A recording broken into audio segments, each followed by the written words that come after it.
चल रही थी। लेकिन इस बीच बिहार की अगर हम बात करें तो बिहार में बड़ी संख्या में श्रमिकों की घर वापसी हो रही है और इस पे हम बातचीत करेंगे, तमाम पहलुओं पर हम बातचीत करेंगे। इस सेशन में अगले खास मेहमान हमारे साथ हैं बिहार के श्रम संसाधन मंत्री विजय कुमार सिन्हा जी। विजय जी, बहुत स्वागत है आपका जी बिहार झारखंड ये विमर्श में। हाँ, नमस्कार। नमस्ते विजय जी, जिस तरीके की स्थिति इस वक्त पूरे देश में है, बात बिहार राज्य की करें तो ऐसी ही स्थिति बिहार राज्य में भी है। लेकिन बिहार सरकार के पास इस वक्त बड़ा ही चैलेंजिंग फेस ये है कि कैसे जो श्रमिक वापस आ रहे हैं, जिनकी घर वापसी हो रही है, जो रोजगार की तलाश में दूसरे राज्य में गए थे, उन श्रमिकों को उस राज्य में उन्हें रोजगार मुहैया करा पाना या फिर उनके स्किल्ड को नाप करके जांच करके उनके हिसाब से उन्हें रोजगार दे पाना, इसके लिए श्रम संसाधन विभाग क्या कुछ कर रहा है और क्या रोड मैप है, क्या एक्शन प्लान है आगे के लिए आपके पास?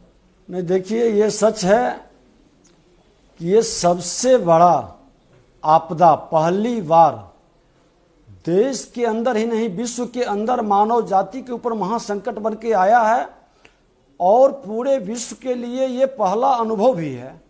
आपदा तो कई बिहार के अंदर झेले हैं लोग, लेकिन इस तरह की आपदा का अनुभव पहली बार है और ये आपदा कई संकट को लेकर साथ आ रहा है। लेकिन बिहार सरकार ने कई आपदाओं को सफलता के साथ हम उससे निकले हैं बाहर और इस आपदा में भी निकलेंगे। हमारे श्रमिक जो बिहार और बिहार के बाहर कार्य कर रहे हैं, हम उनके लिए पूरी वचनबद्धता के साथ संकल्पित हैं। हम अपने नौजवानों को, अपने श्रमिकों को, जो हमारे स्किल्ड हैं, जो स्किल्ड नहीं भी हैं, हम उसको स्किल्ड कर करके उनके रुचि के अनुसार, उनके अनुभव के अनुसार हम स्किल्ड सर्वे कर रहे हैं और उनको रोजगार मुहैया कराएंगे। ऐसा नहीं है कि आदमी जब कुशल श्रमिक रहता है तो रोजगार, हुनर और रोजगार के साथ साथ स्वरोजगार की ओर कदम बढ़ाने में उनकी रुचि और उनको सहयोग सरकार करेगी। सरकार, हमारे माननीय मुख्यमंत्री नीतीश कुमार जी, उप मुख्यमंत्री सुशील मोदी जी और देश के प्रधानमंत्री माननीय नरेंद्र मोदी जी ने जिस तरह से नीति बनाई, नीयत साफ है और लोगों के प्रति समर्पण का भाव है। ये समर्पण का भाव रोजगार का सृजन करेगा। स्वरोजगार में हमारे कई लोगों को रोजगार का भविष्य बनेगा। हम लोग लगे हुए हैं। आज देखिए कितने सेक्टर है।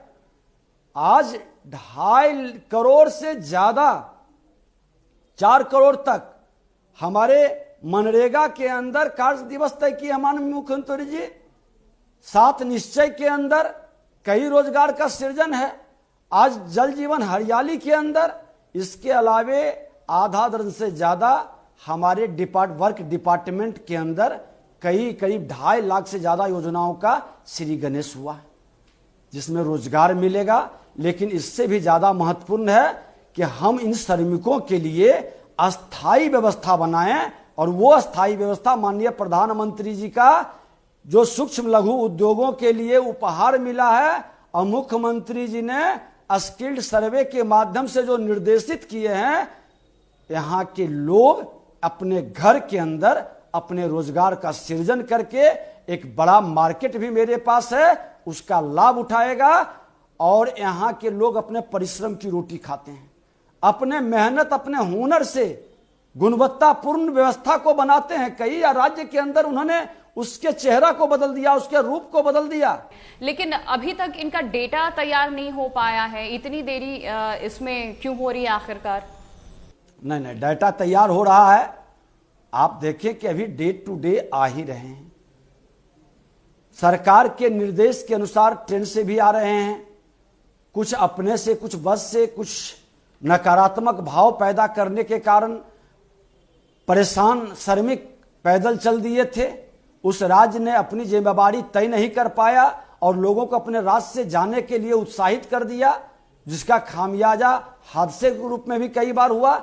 लेकिन राज्य के अंदर आने के बाद सरकार उनको व्यवस्थित कर करके और उन सब का डाटा भी तैयार कर रहा है, प्लानिंग भी कर रहा है और कई जगह रोजगार हम लोग उनको मुहैया भी करा रहे हैं, एक वातावरण बना रहे हैं। आपदा है, आपदा में थोड़ी परेशानी स्वाभाविक है, और परेशानी में न सरकार परेशान होगा और न यहाँ के श्रमिक परेशान होंगे, क्योंकि हमने कई आपदा को झेला है। इस आपदा से भी हम लोग बाहर निकलेंगे एक नए सूर्योदय के साथ। बिल्कुल। और यहाँ पे देखिए, बिहार को लेकर के हम बात कर रहे हैं, जिक्र कर रहे हैं। बिहार के इतिहास पे अगर हम प्रकाश डालें तो बड़ा ही गौरवशाली इतिहास रहा है बिहार का। लेकिन आपको क्या लगता है, आखिर क्या वजह रही कि बिहार की स्थिति आज बेहतर जितनी होनी चाहिए थी उस स्थिति में तो नहीं है? और खास करके बिहार की हम बात करें तो जो इसकी गिनती होती है वो पिछड़े राज्यों में होती है। आखिर क्या वजह रही, कहां पर कमी हो गई और कहां आगे सबसे पहले उन चीजों पे काम करने की जरूरत है, उसके बाद बाकी चीजें आएंगी? नहीं, आपने ठीक कहा प्रिया जी कि बिहार का गौरवशाली इतिहास रहा है। आजादी के बाद भी बिहार के प्रथम मुख्यमंत्री श्री बाबू के समय बिहार हर क्षेत्र में आगे था, लेकिन उसके बाद के कालखंडों में जिस तरह की लोगों की राजनीतिक इच्छा शक्ति की कमी होते गई, बिहार के अंदर गिरावट होते गया। और उस विगल कालखंडों में एनडीए सरकार के पहले तो आपने देखा कि बिहार को किस रूप में जान रहा था, बिहार के प्रति कैसी सोच बन गई थी, बिहार देश के अंदर किस तरह से एक मजाक बना दिया था। कुछ राजनीतिक लोगों ने उद्योग के नाम पर यहाँ क्या क्या उद्योग, अपहरण उद्योग क्या क्या चला रहे थे, नरसंहार क्या क्या हो रहा था, कैसी कैसी बीमारी जन्म ली थी। आज फिर से नए बिहार के निर्माण के लिए हमारे मुख्यमंत्री जी नीतीश जी और माननीय उप मुख्यमंत्री सुशील मोदी जी आज फिर से जो संरचना शुरू किए हैं, आज हमारे हर क्षेत्र के अंदर विकास की गति बढ़ी है। लेकिन नष्ट करने में समय कम लगता है। एक भवन के निर्माण करने में वर्षों लग जाती है, लेकिन उस भवन को नष्ट करना है तो कुछ दिन के अंदर नष्ट कर देता है। वही स्थिति बिहार के साथ हुई थी। ये कांग्रेस राजद की जो मिलीजुली सरकार थी 15 वर्ष, उसके पूर्व भी बिहार के अंदर बिहार के भविष्य को और बिहार के जो क्षमतावान लोगों हैं उसको डिमोरलाइज करने, हतोत्साहित करने और जातीय जहर की खेती से बहुत नुकसान किया। आज उससे मुक्ति लेने की जरूरत है और आज प्रतिभाशाली जो प्रतिभावान लोग हैं उसका सम्मान करते हुए बिहार के नए निर्माण के लिए आज एनडीए की सरकार कोई जाति पूछ के विकास नहीं करती है। पूरे बिहार के हर क्षेत्र के लोग, किसी जाति का हो, किसी धर्म का हो, किसी भाषा का हो, सबके क्षेत्र में विकास है। बिजली जा रही है तो सबके घर के अंदर, सड़क जा रही है तो सब गांव के अंदर, सिंचाई की व्यवस्था है तो सब क्षेत्र में, हर जिले के अंदर अगर जो engineering college, medical, polytechnic, ITI, ANM, GNM, ये तमाम टेक्निकल कॉलेज खुला तो सभी जिले के अंदर।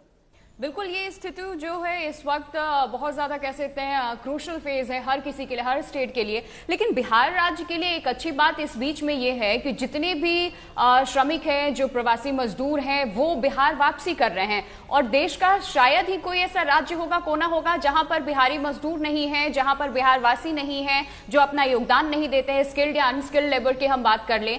लेकिन पलायन आखिरकार बिहार से क्यों?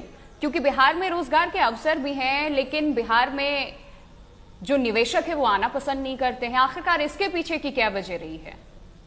देखिए, एक तो पहले मैं बता दूं कि पलायन शब्द का बहुत बड़ा मायने है, क्षेत्र है, वो बहुत बड़ा डिबेट का विषय है। जब आप में प्रतिभा होगा तो भारत के अंदर और बिहार के अंदर लोग अमेरिका तक पहुंच जाते हैं, विश्व के हर कंट्री तक पहुंचते हैं।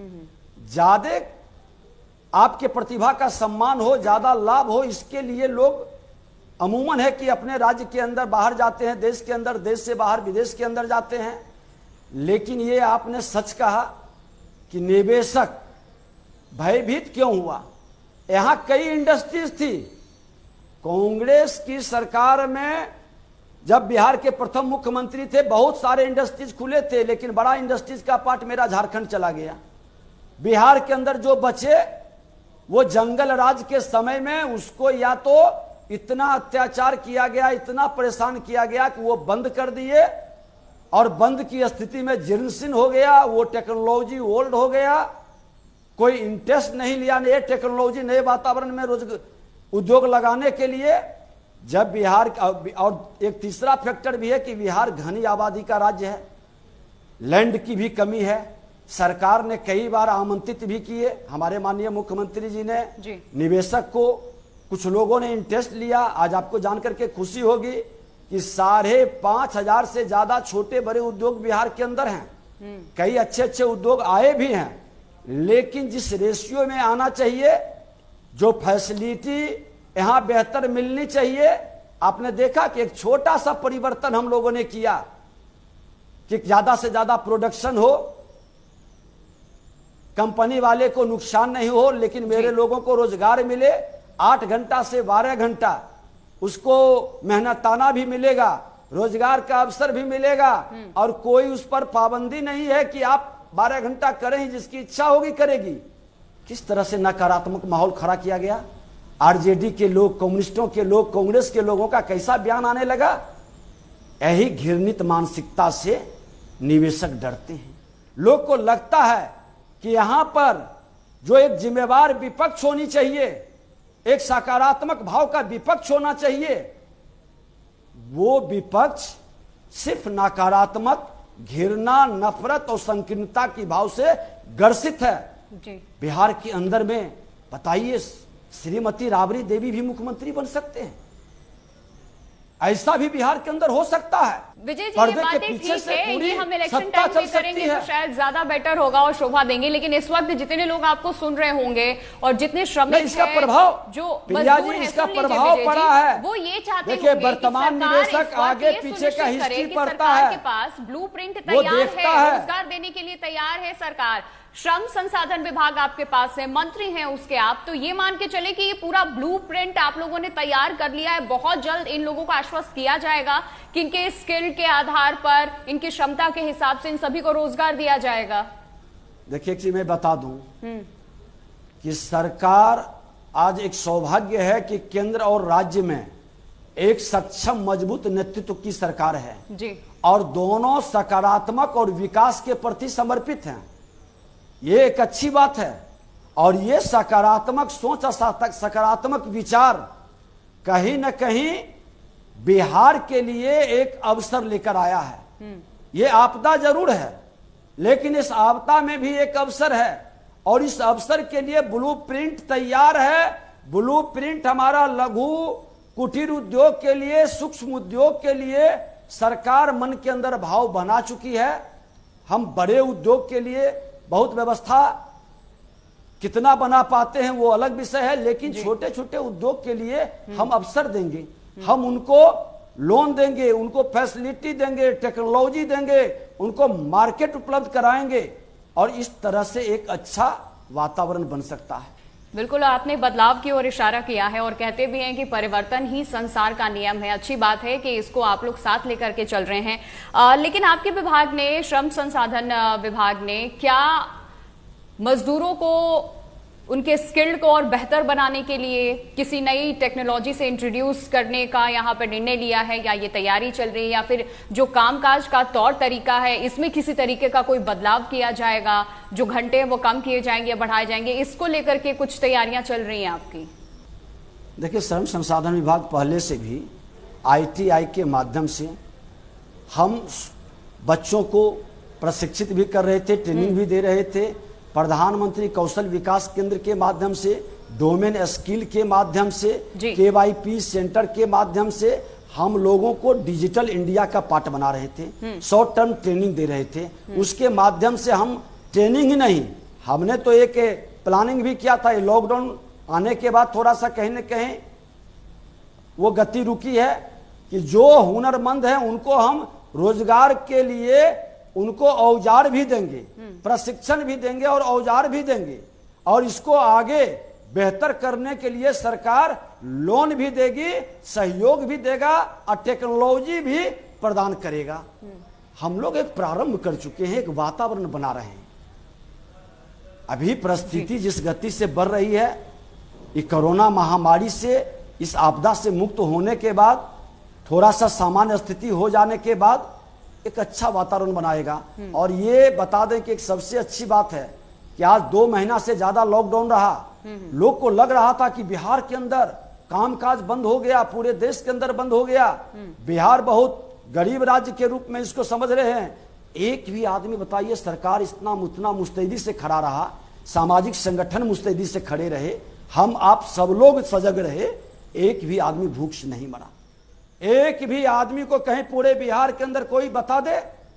बिल्कुल, तो उम्मीद भी यही करते हैं जिस तरीके से बातें आप कर रहे हैं विजय जी कि ये सारे ब्लूप्रिंट्स तैयार हैं और किस वर्ग के लिए क्या आपके पास है, किस तरीके से आगे काम किया जाएगा। उम्मीद करते हैं क्योंकि जितने लोग इस वक्त आपको सुन रहे हैं वो लोग यही आपकी बातों से समझ पा रहे होंगे कि बिहार सरकार हर परिस्थिति में उनके वासियों को, बिहार राज्य के वासियों को रोजगार मुहैया कराने के लिए, चाहे बड़े लेवल पे हो, छोटे लेवल पे हो, कोशिश कर रही है। किसी को भी भूखा नहीं रहने दिया जाएगा। और खास करके ऐसे लोग जिसके बारे में आपने जिक्र किया है कि अगर किसी के पास प्रतिभा है और उसकी कद्र कहीं और होती है तो वो बाहर जाता है, वहां सम्मानित होता है, लेकिन वैसे लोग भी जो खास करके मजदूर वर्ग के लोग हैं ये भी बाहर गए। लेकिन इस परिस्थिति में वहां की सरकारों से उन्हें उम्मीद नहीं रही, वहां पर ये आश्रित होना नहीं चाहे, वापस रुख किया इन्होंने अपने बिहार राज्य का। ये उम्मीद जरूर करेंगे कि बिहार सरकार की न सिर्फ बातें हो बल्कि कागजों पे भी ये दिखे, हमें इसका इंप्लीमेंट भी होता दिखे। एक आखिरी सवाल मैं आपसे लेना चाहूंगी, बिहार विधानसभा चुनाव दरअसल इस साल होना है, लेकिन जैसी परिस्थिति है उसको देखते हुए क्या आपको लगता है कि चुनाव जो है वो वक्त पे संपन्न हो पाएगा? देखिए, वो चुनाव आयोग को निर्णय लेना है।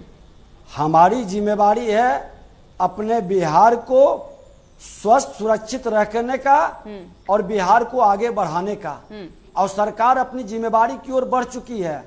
चुनाव अपने समय पर हो, समय के बाद हो, वो चुनाव आयोग निर्णय ले, लेकिन हमको अपनी गति को अंजाम देना है, मुकाम तक पहुंचाना है। और हमारे इसी धरती के बिहार के राष्ट्र कवि दिनकर जी की इस पंक्ति के साथ कि सच है विपत्ति जब आती है कायर को ही दहलाती है, सूरमा नहीं विचलित होते, क्षण एक नहीं धीरज खोते, हम विघ्नों को गले लगाते हैं, कांटों में राह बनाते हैं। ये आपदा कांटा बन करके आया है, इसमें बिहार सरकार राह बनाएगी और हमारे बिहार के श्रमिक उस राह पर चल करके बिहार को फिर गौरवशाली बिहार बनाएंगे।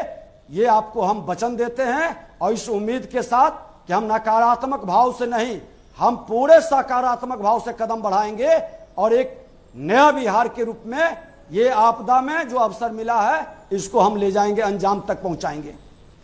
चलिए, बहुत शुक्रिया विजय सिन्हा जी हमसे बातचीत करने के लिए। तो बिहार सरकार के श्रम संसाधन मंत्री विजय सिन्हा को आप सुन रहे थे और उन्होंने पूरा भरोसा यहां पर दिलाया है कि जो ब्लूप्रिंट है वो तैयार कर लिया गया है और श्रमिकों को रोजगार देने के लिए हर संभव कोशिश यहां पे की जा रही है, चाहे वो स्किल्ड लेबर हो या फिर जिस तरीके के मजदूर हैं उनके लिए क्या कुछ सरकारें कर सकती हैं, बिहार सरकार कर सकती है, उसके लिए कर्तव्यबद्ध है।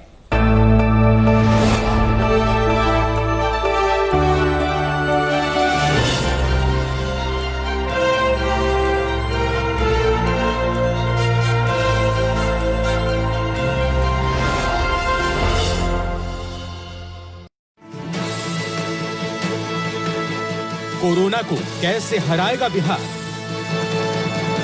अर्थव्यवस्था कैसे पकड़ेगी रफ्तार?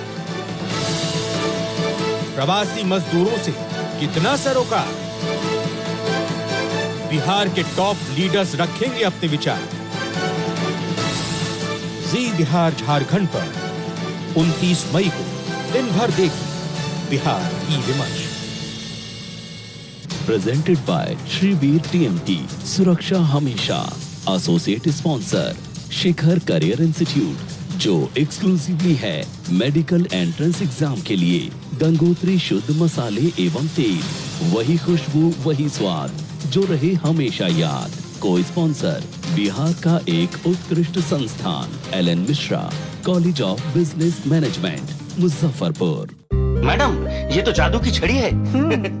इसलिए अपने फैब्रिकेटर को बोलिए कि ग्रिल बनाए तो सिर्फ SRMB रियल स्टील से।